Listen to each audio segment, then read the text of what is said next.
I don't want to use the term Manson Girls anymore. Like, they're women in their 60s. They've been in prison for most of their adult life, all of their adult life, arguably.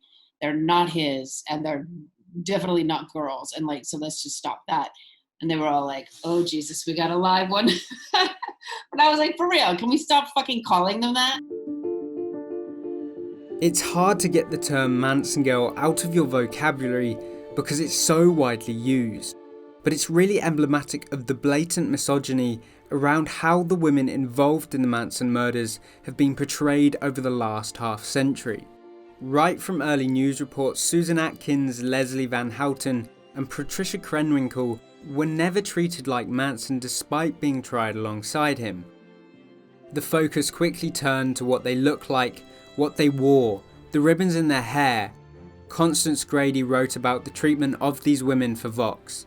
There's this intense focus on the idea that the girls are all having sex with Manson and all of his friends, and that this is kind of a sexy, exciting idea, and that they're sort of in this flower child free love orgy at all times. And it takes quite a few decades before the dominant narrative switches away from that to be like, these girls were being sexually abused by someone who had psychological control and power over them.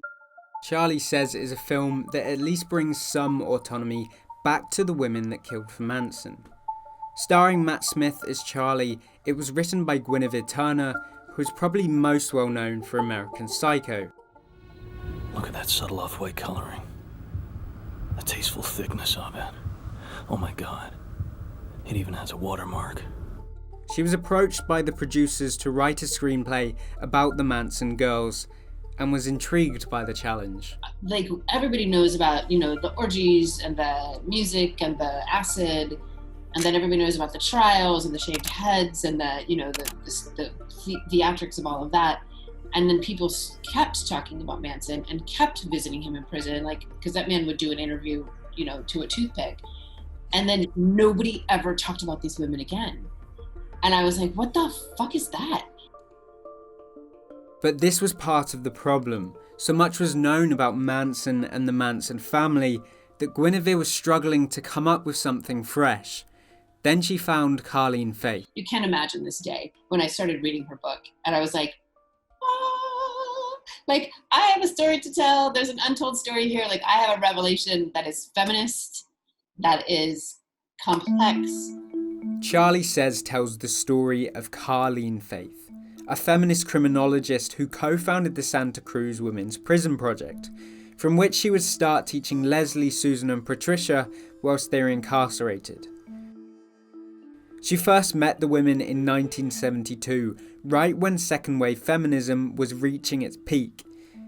She introduced them to the movement's seminal texts, and as the film progresses with flashbacks following Leslie Van Houten's story, layers of these women begin to peel back, and you see the other side that has just not been told before.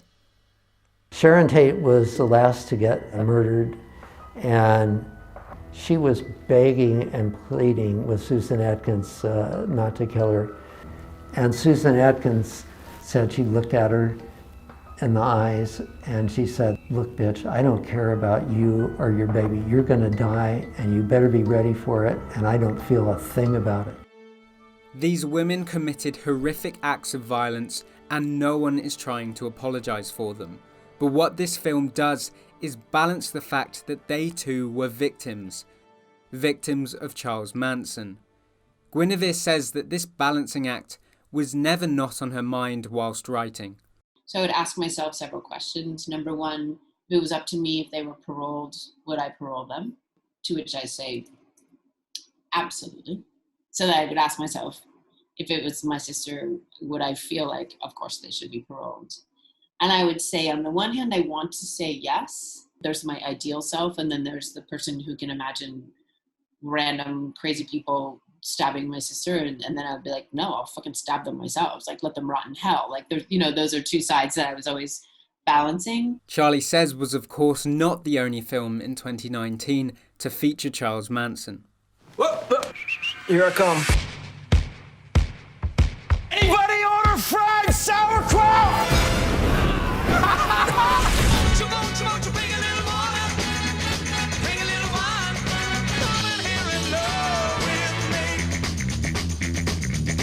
Quentin Tarantino's Once Upon a Time in Hollywood. It was arguably the most anticipated release of the year outside of The Avengers. But in typical Tarantino fashion, the ending has caused controversy.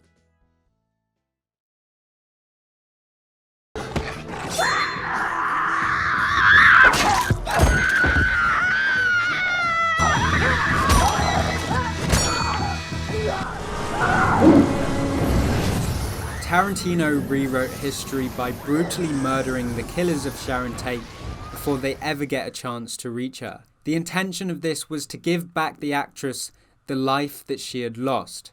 But the problem raised by some is that this ignores the realities of who these women were.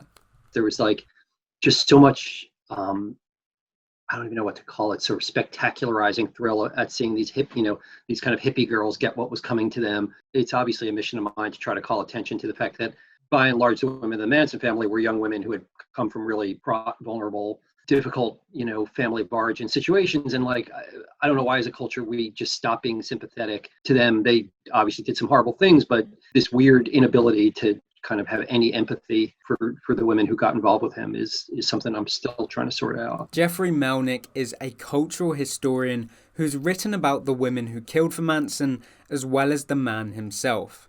And his book encourages the reader to question why he remains in our conscience. He suggests that misogyny might even play a part in this.